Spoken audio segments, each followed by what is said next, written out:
Hello and welcome to Mindshift Media, the space where we explore the fascinating landscape of our minds and hearts to build more fulfilling lives.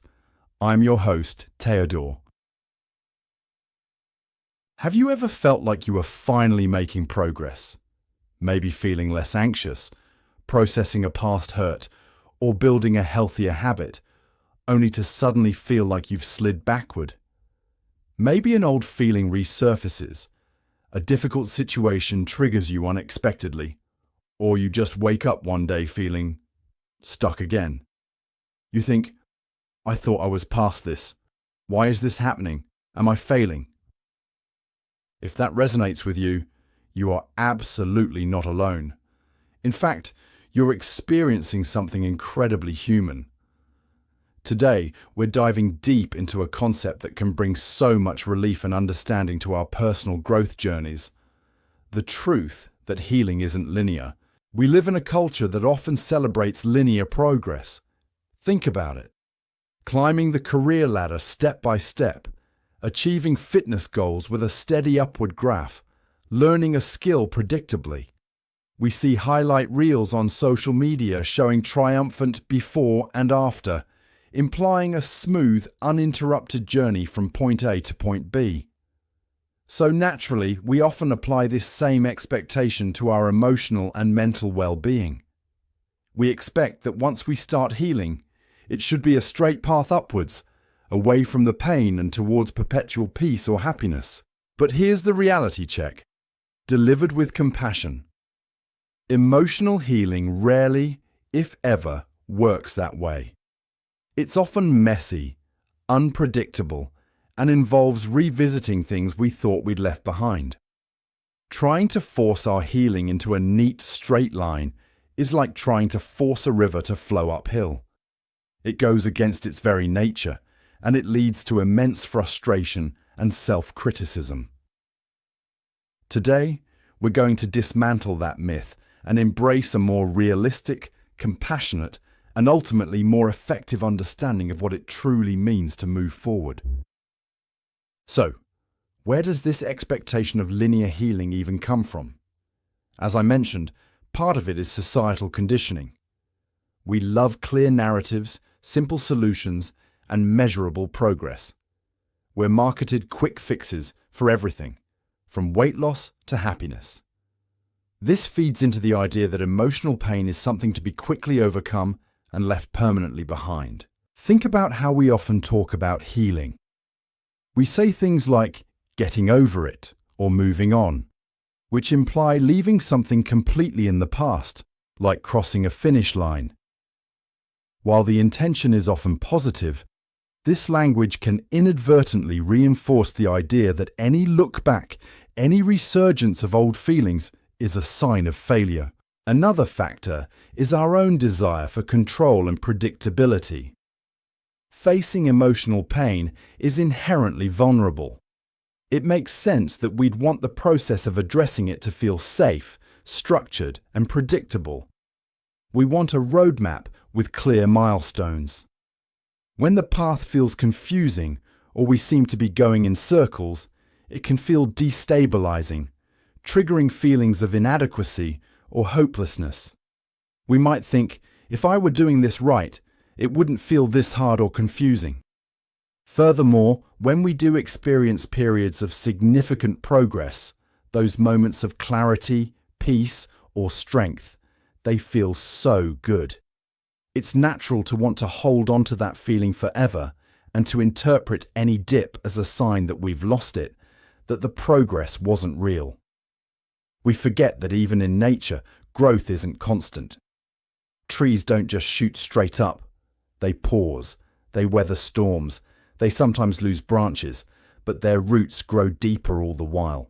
Recognizing why we hold this expectation is the first step toward letting it go. It's not a personal failing to want healing to be simple. It's a reflection of the messages we receive and our innate human desire for comfort and control.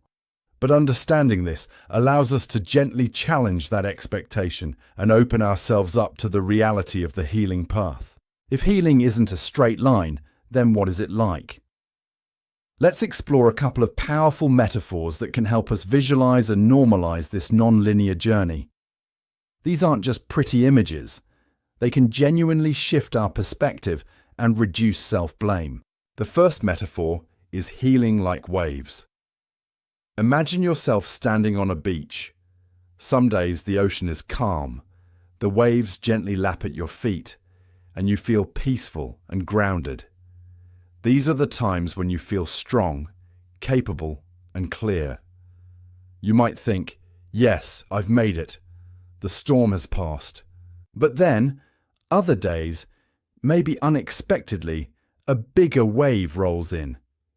It might knock you off your feet for a moment. It might pull you under briefly, leaving you sputtering and disoriented. This wave could be triggered by stress, a memory, a challenging interaction, or sometimes seemingly nothing at all. It's that resurgence of grief, anxiety, anger, or sadness that you thought you'd conquered. The key here is understanding that the waves will come. Healing isn't about stopping the waves. It's about learning to navigate them. With time and practice, you learn to anticipate them better. You develop skills like self-awareness, coping mechanisms, reaching out for support, that act like your surfboard or your ability to dive through the wave instead of being crushed by it. You learn that even the big waves eventually recede and the calm returns. You build resilience not by avoiding the water, but by learning to swim, to float, to respect the power of the ocean within you. It normalizes the ebb and flow, the good days and the tough days. The second powerful metaphor is healing like a spiral staircase. Imagine you're climbing upwards inside a lighthouse. As you ascend, you keep circling around the central core. Sometimes, you find yourself looking out the same window, seeing a familiar view, perhaps an old pattern, a recurring fear, or a familiar emotional trigger. From this perspective, it might feel like you're back where you started. Ugh, this again? I thought I'd dealt with this. But here's the crucial difference. You're not on the same level. You're higher up the staircase. You're looking at that familiar landscape from a new vantage point with more perspective, more wisdom, and more tools than you had the last time you were here. This spiral model acknowledges that we often do revisit old themes and wounds. Deeper layers emerge as we become stronger and more capable of handling them. What felt overwhelming before might now feel manageable, or at least understandable. So, when you encounter that familiar feeling or situation, instead of thinking I've failed, you can ask, okay, I recognize this view. What new insights do I have this time? How can I handle this differently now, from this higher level? It reframes recurrence not as regression, but as an opportunity for deeper integration and mastery. It honors the journey's upward trajectory, even when it feels like you're going in circles. Understanding these metaphors helps, but let's talk directly about those moments that feel like setbacks. Those days, weeks, or even months where progress seems to halt or reverse. Why do they happen, and how can we reframe them? Firstly, setbacks often occur when we encounter new stressors or significant life changes. A job loss, a relationship ending, moving house, even positive changes like a promotion. These things demand energy and resources, which can temporarily make it harder to manage our internal world. It doesn't mean your healing wasn't real. It just means your capacity is being tested in new ways. Secondly, as mentioned with the spiral metaphor, sometimes deeper layers of an issue surface only when we're ready. You might have worked through the surface-level anger of a past hurt, only for deeper grief or fear to emerge later. This isn't going backward, it's going deeper, which is essential for true lasting healing. Thirdly, setbacks can simply be part of the natural rhythm of integration. Our nervous systems need time to adjust to new ways of being. Sometimes, after a period of growth, we need a period of rest or consolidation. Think of it like muscle growth. You stress the muscle, growth. Then it needs recovery time to rebuild stronger. Pushing constantly without allowing for these dips can lead to burnout. So, how do we reframe these moments? The most crucial shift is seeing setbacks not as failures, but as feedback. They are signals from your mind, body, or spirit. Instead of self-criticism, "I'm so weak, I'll never get better," try curiosity. What might this feeling be trying to tell me? What support do I need right now? Is there an old pattern resurfacing that needs gentle attention? Have I been pushing too hard and need more rest? What have I learned that can help me navigate this wave? A setback is an opportunity to practice the very skills you've been learning. It's a chance to deepen your self-awareness, to practice self-compassion, to reach out for support, and to reaffirm your commitment to your well-being, even when it's hard. It shows you where the edges still are, where further growth is possible. It's not a stop sign. It's a signpost pointing towards areas that need more care. Navigating this non-linear path requires two fundamental tools in our emotional toolkit: self-compassion and patience. Self-compassion, simply put, is treating yourself with the same kindness, care, and understanding that you would offer to a dear friend who was struggling. When you hit a dip, when that wave knocks you down, what's your instinctive reaction? Is it harsh self-judgment, or is it a gentle acknowledgement of the pain? Self-compassion means saying, "This is really hard right now," instead of, "I shouldn't be feeling this." It involves recognizing your suffering and responding with warmth and care, not criticism.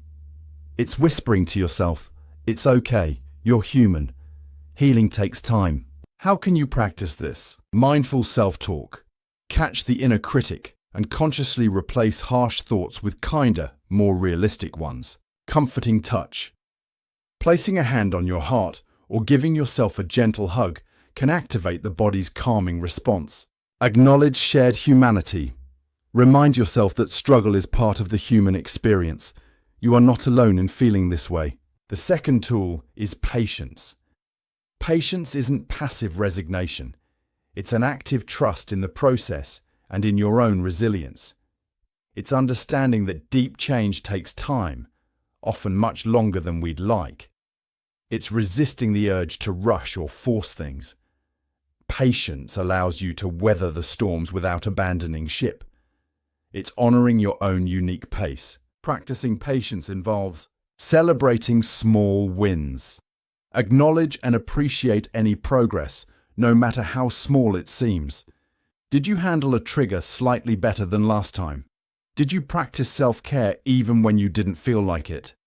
That's progress. Focusing on the journey, not just the destination.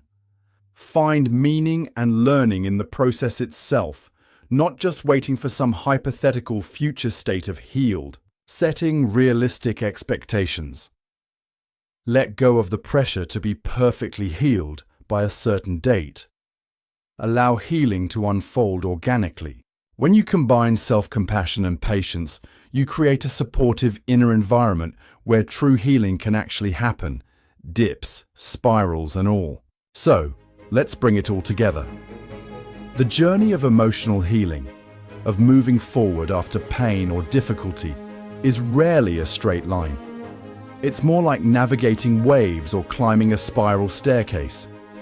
Expecting linear progress sets us up for frustration and self-blame. The key takeaways from our conversation today are: 1. Normalize the non-linear. Understand and accept that ups, downs, and revisiting old themes are normal parts of healing. Let go of the myth of the straight path. 2. Use helpful metaphors. Think of healing in terms of waves, learning to navigate ebb and flow, or a spiral, revisiting themes from a higher perspective. 3. Reframe setbacks. View challenging periods not as failures, but as feedback. Opportunities for deeper learning, integration, and practicing your coping skills. 4. Cultivate self-compassion and patience.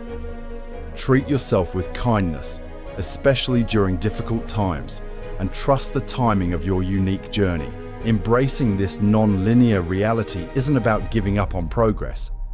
It's about approaching your journey with more realism, kindness, and sustainable effort. It frees you from the tyranny of perfectionism and allows you to honor the messy, beautiful, complex reality of being human and growing. Your path is your own. Honor its twists and turns. Be kind to yourself along the way. The freedom you seek isn't found in avoiding the dips, but in learning how to navigate them with grace and growing stronger with each cycle. Thank you so much for joining me on Mindshift Media today. I hope this conversation brought you some comfort and a fresh perspective on your own journey. What are your thoughts on non-linear healing? Do the wave or spiral metaphors resonate with you? Share your experiences or insights in the comments section below. Let's learn from each other. And if you found this episode helpful, please show your support by hitting that like button, subscribe to Mindshift Media for more conversations like this, and click the notification bell so you don't miss our future episodes. Your engagement really helps us reach more people who might benefit from these ideas. Until next time, be kind to your mind, embrace your unique path, and keep shifting your perspective. This has been Teodor for Mindshift Media.